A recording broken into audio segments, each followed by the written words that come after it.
Chief of army staff general Qamar Javed Bajwa ने सियासत में फौज की मुदाखलत को गैर आईनी करार दे दिया। इसी पर बात करेंगे। सीनियर तज्जियाकार सलीम बुखारी साहब ने भी हमें ज्वाइन किया है। सलीम बुखारी साहब, जनरल कमर जावेद बाजवा की जानिब से बतौर आर्मी चीफ आखिरी मरतबा खिताब किया गया। उन्होंने कहा कि फौज के खिलाफ जारहाना नारवा रवैये को दरगुजर करके आगे बढ़ना चाहता हूँ। कैसे देख रहे हैं आप उनके इस खिताब को? आप देखिए, ये आखिरी खिताब उन्होंने खुद ही करार दे दिया। इसको अल्लाह का शुक्र है कि और मजीद शायद उनका कोई खिताब सुनने को नहीं मिलेगा। लेकिन इस खिताब के 2-3 पहलू हैं, वो मैं अर्ज कर देता हूँ। पहला पहलू तो वो है जिसमें कन्फेशन स्टेटमेंट है, और दूसरा पहलू ये है कि जान छुड़ाने की कोशिश की गई है उन सब एलिगेशन या उन सब हकायक से जो माजी का हिस्सा है। उस पर बात उनको करनी नहीं चाहिए थी, पहले शुरू कर देते हैं जो उन्होंने मशरक़ी पाकिस्तान के हवाले से कहा। मेरे ख्याल से हमें अपनी फौज के बारे में नेगेटिविटी का शिकार नहीं होना चाहिए, लेकिन अगर हकायक को सामने रखना है, जिसको कहते हैं ट्रुथ कमीशन को बनाया जाए जो आके हकायक बताए, तो उसके हवाले से हमदुर रहमान कमीशन रिपोर्ट एक मौजूद है। मेरे ख्याल से ये फेयरनेस का तकाजा है कि उसको शाया कर दिया जाए। उसके कुछ हिस्से चोरी हो के भारत में पहले और भारत के बाद पाकिस्तान के अखबारों की जीनत बने, लेकिन बुनियादी तौर पर वो सारी रिपोर्ट एज ए होल अभी तक नहीं छपी है। तो वो किसने क्या किया वहां पर, वो मेरे ख्याल से उससे सब कुछ वाज़ेह हो जाएगा। दूसरी जो बात है वो ये कि फौज की तरफ से एक कोशिश की गई कि एक तीसरी सियासी कुव्वत को खड़ा किया जाए, ताकि 2 mainstream political party, Pakistan peoples party और पाकिस्तान मुस्लिम लीग नवाज जो है, उनको घर भेज दिया जाए पैक करा के, ताकि उनका कोई रोल नहीं होना चाहिए। ये कोशिश उनको कितनी महंगी पड़ी है उसका जिक्र मैं अभी थोड़ी देर में कर देता हूँ। लेकिन 2-3 बातें जो हैं वो जरा काबिल गौर है। एक तो ये कि इमरान खान साहब और उनकी पार्टी पीटीआई ने जो फौज के साथ कर छोड़ी है, जो फौज की तजहीक मिला के की है, वो जख्म काफी देर अभी चाटने पड़ेंगे फौज को। लेकिन एक बात और भी तय हो गई है, वो ये कि इस तरह का तजर्बा आइंदा पाकिस्तान में शायद ना हो। वो चाहे आने वाली फौजी क़यादत है या जो भी है, ये सबक जो कुछ सीखा गया है ये काफी है आइंदा के लिए इससे मुताबिक रहने के लिए। दूसरी बात ये कि जनरल बाजवा कहते हैं कि बहुत सब्र से काम लिया है।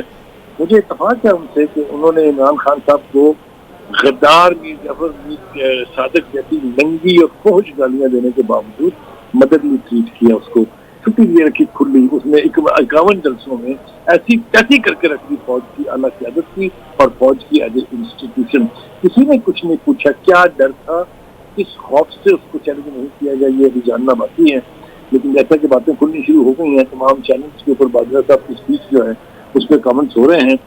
एक और बात जो यानी मेरे लिए भी बड़ी हैरान कुन है, वो ये कि साजिश का बयानिया घड़ के जो गालम गलोच उन्होंने की, उसमें किन किन नामों से पुकारा वो आपके सामने है।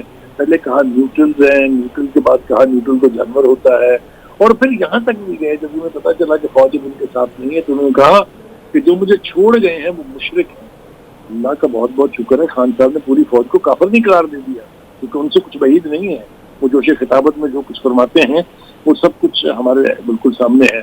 तो मैं समझता हूँ कि बाजवा साहब ने कोशिश की कि फौज के ऊपर जो दाग लगे हैं या ये जो धब्बे हैं या ये जो एक एरर ऑफ जजमेंट कह लीजिए आप इसको, या एक नई पार्टी की पैदाइश जो है वो उसका जचा बचा का जो अमल हमने बाद में देखा, उससे फौज सबक सीखेगी और आने वाली फौजी क़यादत जो है वो अपने आप को सियासत से दूर रखेगी। जी ठीक है। सलीम बुखारी साहब और मियां ताहिर साहब हमारे साथ मौजूद थे, बहुत शुक्रिया आप दोनों का। सीनियर तज्जियाकार मियां ताहिर साहब ने हमें ज्वाइन किया है। मियां ताहिर साहब, जनरल कमर जावेद बाजवा का खिताब आपने सुना। उन्होंने कहा कि बतौर आर्मी चीफ आखिरी मरतबा खिताब कर रहा हूँ। उन्होंने कहा कि फख्र है कि 6 साल इस फौज का सिपह सलार रहा। क्या कहेंगे? जी, उन्होंने ये भी कहा और एक जो बहुत बड़ी बात कही उन्होंने, वो साने मशरकी पाकिस्तान के हवाले से उन्होंने कही है। और उन्होंने कहा कि मैं इस मौके से फायदा उठाते हुए ये कहता हूँ कि साने मशरकी पाकिस्तान जो था वो सियासी नाकामी थी, फौजी नहीं। तो नादरशाही हुक्म, नादरशाही फरमान के तहत तो ये दाग नहीं दूध सकता जो तारीख का लगा हुआ है। और अगर वो इस मौके का फायदा उठाते हुए हमदुर रहमान कमीशन की रिपोर्ट भी जारी करवा देते तो क्या ही कहना। दूसरी बात उन्होंने कही है कि फौज ए पोलिटिकल हो चुकी है फरवरी से पिछले साल, और अब वो ए पोलिटिकली रहना चाह रही है। تو اچھا سائن ہے اور اچھا اعلان ہے. یہ آرمی چیف کی منہ سے پہلی دفعہ آیا ہے. ظاہر ہے آپ اس سے پہلے SPR اس کو دہرا چکے ہیں کئی دفعہ, لیکن کیا ایک جاتے ہوئے آرمی چیف کے اس بیان پہ کتنا خوش ہونا چاہیے. ہمیں کیا پتا اگلا آرمی چیف آنے والا پھر اس میں مداخلت کرتے. اور پھر یہ کہ انہوں نے جس طرح سے بات کی کہ جی ہم جو 2018 کا الیکشن تھا اس کو سلیکٹڈ کہا گیا اور اس کو یہ کہا گیا, تو بھائی آپ یہ مانتے ہیں کہ 2018 کے الیکشن میں آپ یہ پولیٹیکل نہیں تھے, خود مانا نا جی کہ فوج نے تو فیبرری سے فیصلہ کیا, اس کا مطلب پہلے یہ پولیٹیکل نہیں تھے. تو اس کا مطلب یہ ہوا کہ فوج اس الیکشن میں تھی. اور پھر جو ATS جو سسٹم تھا وہ بیٹھا, وہ کس طرح سے بیٹھا اس کی بھی تفصیلات بتا دیتے, اس موقع سے فائدہ اٹھاتے ہوئے وہ بھی بتا دیتے. تو اس طرح سے نہیں ہوتا کہ آپ کہیں کہ ہم نے یہ جنیرک ایک اسٹیٹمنٹ ہے کہ ہم یہ پولیٹیکل ہو گئے.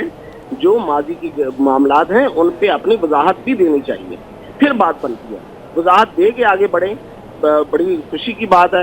اور ظاہر ہے کہ آئین کا تقاضا ہے اور یہ آئینی بات ہے, اس کو کون نہیں ایکسیپٹ کرے گا, لیکن اس میں وضاحت واقعات کے مطابق دینی چاہیے. دیکھیں کیا ATS سسٹم نہیں بیٹھا تھا, کیا جہانگیر ترین کا جہاز نہیں چلا تھا, کیا عمران خان نے خود مانا, خود ٹی وی پہ آگے یہ کہا کہ میری تو حکومت نہیں بن رہی تھی, ایجنسیوں نے میری حکومت بنائی. انہوں نے کہا کہ ہم تو مختلف مواقع پہ ہمارے پاس تو بندے پورے نہیں ہوتے تھے, انٹیلیجنس ایجنسیاں ہمارے بندے پورے کرتی تھی. تو یہ کیوں نہیں مانتے, یہ کیسے کہہ دیا کہ اس کو سلیکٹڈ نہ کہیں. کیوں سلیکٹڈ نہ کہیں بھائی, وہ تو اس وقت کے بہت سی چیزیں ایسی ہیں کہ جس پہ بہت سے ثبوت موجود ہیں لوگوں کے پاس.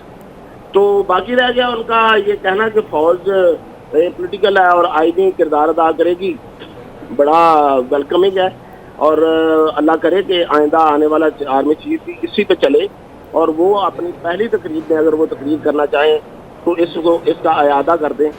باقی رہ گیا عمران خان, تو ہاں ٹھیک ہے, اس کے حوالے سے انہوں نے ٹھیک کہا ہے کہ بیانیہ انہوں نے اپنا تبدیل کیا ہے.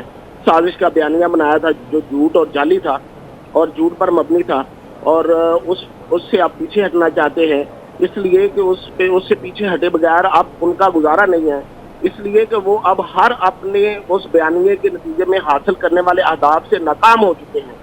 عمران خان جو انہوں نے اہداف مقرر کیے تھے کہ وہ چیف الیکشن کمشنر سے استعفیٰ دلوائیں گے, یا وہ الیکشن جلدی کروائیں گے, یا وہ ان کا یہ خیال تھا کہ وہ نیب کے چیئرمین کو ہٹوا لیں گے, یا ان کا یہ خیال تھا کہ اس حکومت کو ہٹا کے میں خود دوبارہ آ کے بیٹھ جاؤں گا, تو وہ کچھ حاصل نہیں ہو سکا. اس بیانیے کی بنا پہ تھا. تو ظاہر ہے کہ وہ جب حاصل نہیں ہوا, اور اس بیانیے نے جو ڈیمیج کیا پاکستان کو, اور اب وہ سمجھتے ہیں کہ وہ بھی ڈیمیج ہو چکے ہیں انٹرنیشنلی اور خاص طور پہ امریکہ سے تعلقات میں, تو اب وہ اس کو واپس لینا چاہ رہے ہیں. تو وہ جھوٹ اور جعلی بیانیہ پہلے سے ثابت ہے, جس پہ باجوہ صاحب نے آج مہر تصدیق بھی سب کی ہے. تو میرا یہاں پہ ایک اور ضمنی سوال ہے کہ دیکھیں جب وہ سائفر آیا تھا, جب آپ لوگ اس کو قومی نیشنل جو سیکورٹی کمیٹی ہے اس میں لے کے بیٹھتے تھے, تو اس وقت دو ٹوک الفاظ میں کیوں اس کو واضح نہیں کیا گیا, اور پھر اس کو جھوٹا اور جعلی بیانیہ بنانے والوں کے خلاف کارروائی کی سفارش کیوں نہیں کی جب آپ باقی سب کچھ کر لیتے ہیں؟ تو اس پہ رعایت کیوں برتی گئی؟ اب آپ جاتے ہوئے اس کو یہ کہہ رہے ہیں, یہ بھی خوش آئند ہے, لیکن حساب کتاب پورا ہونا چاہیے, سب کلیئر ہونا چاہیے. اب اپنا حساب کتاب کلیئر کر کے آگے چلیں گے, ماضی کے جو بوجھ ہیں ان کو اتار کے آگے چلیں گے تو زیادہ آسانی ہوگی. ٹھیک ہے میاں طاہر صاحب, آپ ہمارے ساتھ ہی موجود رہے گا.